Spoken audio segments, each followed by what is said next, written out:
1945 সালে 16 জুলাই ভোরের আলো তখনও পুরোপুরি ছড়িয়ে পড়েনি। আমেরিকার নিউ মেক্সিকো মরুভূমিতে কয়েকজন বিজ্ঞানী নিঃশব্দে অপেক্ষা করছিলেন এক ঐতিহাসিক মুহূর্তের জন্য। সকাল 5:30 হঠাৎ করেই ভূমি কেঁপে ওঠে, আকাশ লাল হয়ে যায় আর এক বিশাল ধোঁয়ার বেলুন, যার কেন্দ্র জুড়ে জ্বলছিল আগুনের গোলা, ঊর্ধ্বে উঠে গিয়ে তৈরি করে একটি মাশরুম আকৃতির মেঘ। মনে হচ্ছিল যেন সূর্য নিজেই পৃথিবীতে নেমে এসেছে। এই দৃশ্য যখন বিজ্ঞানী রবার্ট ওপেনহাইমার দেখতে পান, তিনি একটি কথাই বলেন, এবার আমি মৃত্যুর রূপ ধারণ করেছি, এই পৃথিবীর ধ্বংসকারী। তবে এই ঘটনাটি ছিল একটি পরীক্ষার ফলাফল মাত্র। এবার এই অস্ত্র বাস্তবে ব্যবহার হতে চলেছে।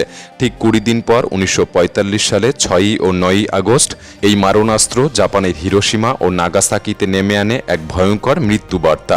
এক মুহূর্তেই বাষ্পে পরিণত হয় প্রায় 1.5 লাখেরও বেশি মানুষ, এবং পরবর্তী 2 মাসে তেজস্ক্রিয়তার ফলে মৃত্যু হয় আরও লক্ষাধিক মানুষের। বেঁচে যাওয়া অনেকে চিরজীবনের জন্য আক্রান্ত হন ক্যান্সার, পঙ্গুত্ব আর দগ্ধ শরীরের যন্ত্রণায়। এই বিপর্যয়ের খবর শুনে, যার সূত্রধর্ম E=mc² দিয়ে রবার্ট ওপেনহাইমার পারমাণবিক বোমার ভিত্তি তৈরি করেছিলেন, বিজ্ঞানী আলবার্ট আইনস্টাইন তিনি গোটা দিন ধরে লিটারেলি কেঁদেছিলেন। কারণ সেই মুহূর্তেই মানুষ বুঝতে পেরেছিল, যখন বিজ্ঞান থেকে মনুষ্যত্ব হারিয়ে যায়, তখন সেটি এক নিষ্ঠুর দানবে পরিণত হয়।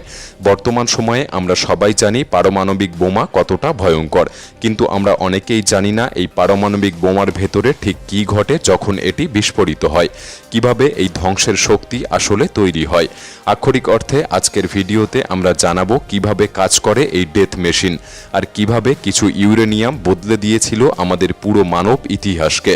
ভিডিওটি অনেক ইন্টারেস্টিং হতে চলেছে, তাই সম্পূর্ণ দেখার অনুরোধ রইল। আর নতুন বন্ধুরা অবশ্যই পাশে থাকা সাবস্ক্রাইব লেখাটি প্রেস করে বেল আইকনের অল অপশন সিলেক্ট করুন। 1945 সালে 6 আগস্ট জাপানের হিরোশিমায় যে বোমাটি ফেলা হয়, সেটি ছিল লিটল বয় নামের একটি পারমাণবিক বোমা। আর এর 3 দিন পর নাগাসাকিতে ফেলা হয়েছিল ফ্যাটম্যান নামের একটি বোমা, এবং এই 2 বোমার মধ্যেই লুকিয়েছিল আধুনিক বিজ্ঞানের সবচেয়ে ধ্বংসাত্মক আবিষ্কার। লিটল বয়ে ব্যবহৃত হয়েছিল ইউরেনিয়াম 235 আর ফ্যাটম্যানে প্লুটোনিয়াম 239। এই দুটি উপাদানই একটি বিশেষ বৈজ্ঞানিক প্রক্রিয়ার মাধ্যমে কাজ করে, যার নাম নিউক্লিয়ার ফিশন বা পরমাণু বিভাজন। ফিশন বা বিভাজন প্রক্রিয়ায় একটি ইউরেনিয়াম বা প্লুটোনিয়ামের পরমাণুতে নিউট্রন ছুড়ে দিলে সেই পরমাণুটি ভেঙে যায় এবং তার ভেতর থেকে বেরিয়ে আসে প্রচণ্ড শক্তি ও আরও কয়েকটি নিউট্রন। এই নতুন নিউট্রনগুলি আবার অন্য পরমাণুগুলির দিকে ছুটে যায়, সেগুলিও ভেঙে পড়ে এবং আরও নিউট্রন তৈরি করে। এভাবে প্রতিটি ভাঙনের সঙ্গে সঙ্গে শক্তির বিস্ফোরণ বাড়তেই থাকে, যে প্রতিক্রিয়াকে বলা হয় আনকন্ট্রোল চেইন রিয়াকশন, যা রোখা যায় না যতক্ষণ না সব ইউরেনিয়াম শেষ হয়ে যাচ্ছে।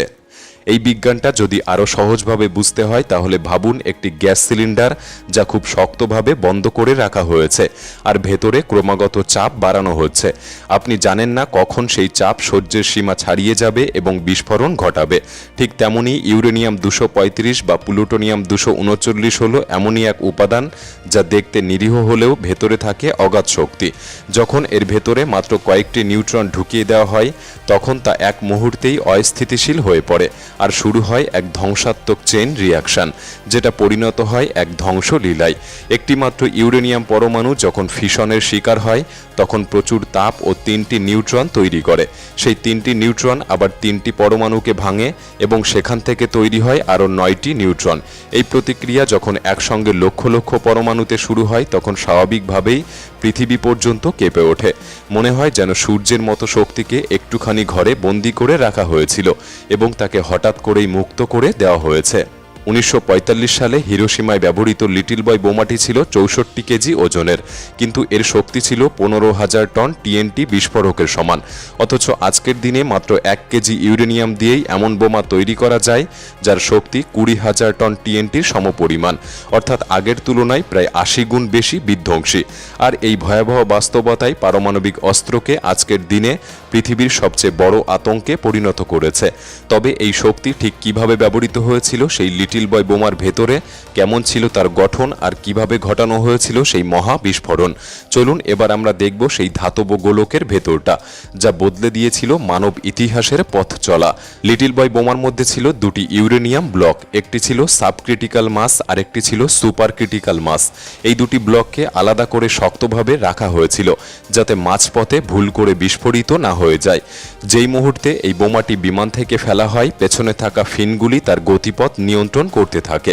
ভিতরের ব্যাটারি সক্রিয় হয়ে ওঠে, সার্কিট চালু হয় আর এক নির্দিষ্ট উচ্চতায় প্রায় 1900 ফুট দূরত্বে পৌঁছানোর পর ট্রিগার চালু হয়ে যায়। সেই ট্রিগারের ছোট্ট এক চমকে পুড়ে ওঠে করট পাউডার।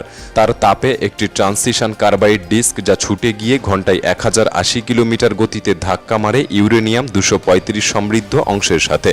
সেই ধাক্কাতেই তৈরি হয় ক্রিটিক্যাল মাস, যেটি নিউট্রন শোষণ করতে শুরু করে, আর তখনই শুরু হয় ফিশন রিয়াকশন এবং মুহূর্তের মধ্যেই তারপরে একে একে ভেঙে পড়ে হাজার হাজার পরমাণু। এমন মনে হয় যেন সবকিছু এক মুহূর্তের মধ্যেই ঘটে গেল। এই বিস্ফোরণে এত শক্তি বেরিয়ে আসে যে তৈরি হয় 12,000 ফুট দীর্ঘ আগুনের গোলা, যা পরবর্তীতে 60,000 ফুট উচ্চতায় উঠেছিল। তাপমাত্রা ছিল প্রায় 65,000 ডিগ্রি সেলসিয়াস, যে তাপমাত্রা সূর্যপৃষ্ঠের সমপরিমাণ। এই প্রচণ্ড তাপের মধ্যে যারা ছিল তারা এক মুহূর্তের মধ্যেই বাষ্পে পরিণত হয়েছিল এবং তাদের হাড় পর্যন্ত অবশিষ্ট থাকেনি।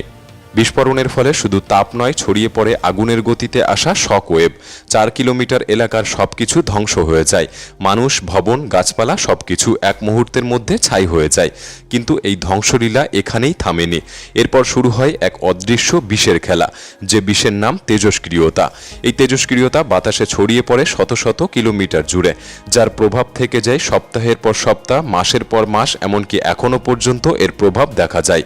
বিস্ফোরণের কয়েক বছর পর থেকে দেখা যায় অনেক শিশু জন্ম নিচ্ছে শারীরিক বিকলাঙ্গতা নিয়ে। কারো মুখ বিকৃত, কারো অঙ্গই নেই, কারো মস্তিষ্ক ঠিকমতো বিকশিত হয়নি। এই সন্তানরা হিবাকুশা বেবি নামে পরিচিত। তেজস্ক্রিয় বিকিরণ শরীরের ভেতরের জিনে এমন পরিবর্তন এনেছিল যা ভবিষ্যৎ প্রজন্মে গিয়ে আরও ভয়াবহ রূপ নিয়েছিল। ক্যান্সার, বিশেষ করে লিউকেমিয়া, থাইরয়েড ও স্তন ক্যান্সার ব্যাপকভাবে দেখা দিতে শুরু করেছিল। পাশাপাশি দেখা দিয়েছিল মানসিক অসুস্থতা, বিষণ্ণতা এবং আত্মহীনতা। এই শিশুদের অনেকেরই সমাজে অবহেলা, স্কুলে বুলিংয়ের শিকার হতে হয়। তেজস্ক্রিয়তার কারণে অনেক নারীর গর্ভপাত পর্যন্ত হয়ে যায়। কেউ বা সন্তান ধারণ ক্ষমতাই হারিয়ে ফেলে। আর যে সন্তান জন্মেছে সেও জন্ম নিয়েছে নানা রোগ নিয়ে। এই তেজস্ক্রিয়তা ছিল এমন এক নীরব বিষ যা শুধু মানুষ নয়, পুরো প্রজন্মকে ধ্বংস করে দিয়েছিল। আজও জাপানের কিছু পরিবার সেই যন্ত্রণার উত্তরাধিকার বয়ে চলেছে, এক অপরাধের দায় মাথায় নিয়ে, যে অপরাধ তারা কোনোদিনই করেনি। এই বোমাটি শুধুই একটি বিস্ফোরণ ছিল না, এটা ছিল মানবতার মুখে এক চরম অপমানের থাপ্পড়। এই ধ্বংসযজ্ঞ দেখে এই বোমার নির্মাতা রবার্ট ওপেনহাইমারের মনে দগ্ধ অনুশোচনার আগুন জ্বলে উঠেছিল। জীবনের বাকি সময় তিনি বিশ্বজুড়ে একটাই কথা বলতে থাকেন, এই বোমা থামাতেই হবে, এখনই থামাতে হবে। কিন্তু বিজ্ঞানের সেই কণ্ঠ, যে কণ্ঠ সতর্ক করেছিল মানবতাকে, তা চিরদিনের জন্য চাপা পড়ে গিয়েছিল নোংরা রাজনীতির তলায়। আজ পৃথিবীতে প্রায় 12,500 এর বেশি পারমাণবিক অস্ত্র রয়েছে, আর এর প্রত্যেকটি সেই 1945 সালের বোমার চেয়ে 1000 গুণ বেশি বিধ্বংসী। বিশ্বের প্রায় 10টি দেশ এই ভয়ালো দানবকে নিজের কোলে পুষে রেখেছে, ঠিক যেন এক হাতে খোলা পেট্রোল আর অন্য হাতে আগুনের ফুলকি।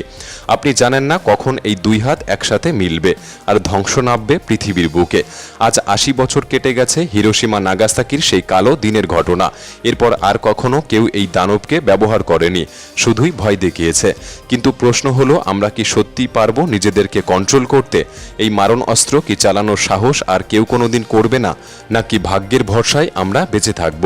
সোশ্যাল মিডিয়ার কমেন্ট বক্সে একে অপরের কমেন্টে বিদ্রোহমূলক কমেন্ট না করে শান্তিমূলক কমেন্ট করার চেষ্টা করুন, কারণ দিন শেষে আমরা সাধারণ মানুষ। কোনো দিন এই অস্ত্র কোনো দেশ ব্যবহার করলে আমরা সাধারণ মানুষরাই আগে মরব। এখন সিদ্ধান্ত আপনার। এই পৃথিবীতে পারমাণবিক অস্ত্র থাকা উচিত কি উচিত না, একবার নয় বারবার ভাবার মতো প্রশ্ন। আপনার কি মনে হয় আমাদের কমেন্ট বক্সে লিখে জানাতে পারেন। ভিডিওটি ভালো লাগলে একটি লাইক করতে পারেন, চ্যানেলটি সাবস্ক্রাইব করে রাখতে পারেন। তাহলে দেখা হচ্ছে পরবর্তী নতুন একটি এপিসোডে। ধন্যবাদ।